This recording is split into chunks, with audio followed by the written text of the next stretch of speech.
ఈ దేశంలో ప్రాంతీయ పార్టీల ఉనికి లేకుండా చేయడానికి బీజేపీ చాలా ప్రయత్నాలు చేస్తుంది. ప్రాంతీయ పార్టీలను చీలుస్తుంది.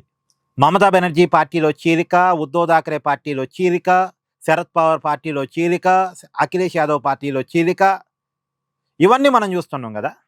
ఇవన్నీ కూడా ఇండి కూటమి మిత్రపక్షాలు, కాంగ్రెస్కి మిత్రపక్షాలు.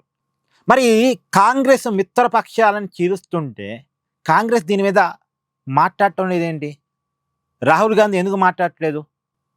దీని మీద కాంగ్రెస్ ఒక ఉద్యమం చేయాలి కదా. ఇప్పుడు తన పక్కనే ఉన్న మమతా బెనర్జీ ఇబ్బంది పడుతుంది, తన పక్కనే ఉన్న అఖిలేష్ యాదవ్ ఇబ్బంది పడుతున్నాడు, తన పక్కనే నిలబడ్డ ఉద్ధవ్ థాకరే ఇబ్బంది పడుతున్నాడు. కానీ ఇబ్బంది పడుతున్నా కాంగ్రెస్ చూస్తూ ఉందే తప్ప కనీసం దాని మీద ఎందుకు మాట్లాడట్లేదు? ఏంటి కారణం? ఏంటి కారణం అని అంటే, వాళ్ళంతా నాశనం అయితే వాళ్ళ ఓట్ బ్యాంక్ నా దగ్గరికే వస్తుంది కదా. ఈ పార్టీలంటే బీజేపీ మెర్జ్ చేసుకుంటుంది, కానీ ఈ పార్టీలకు ఉండే vote bank BJP anti vote bank కదా. సో ఆ ఓట్ బ్యాంక్ అంతిమంగా నా దగ్గరికే కదా వచ్చేది. ఇది ఆలోచన.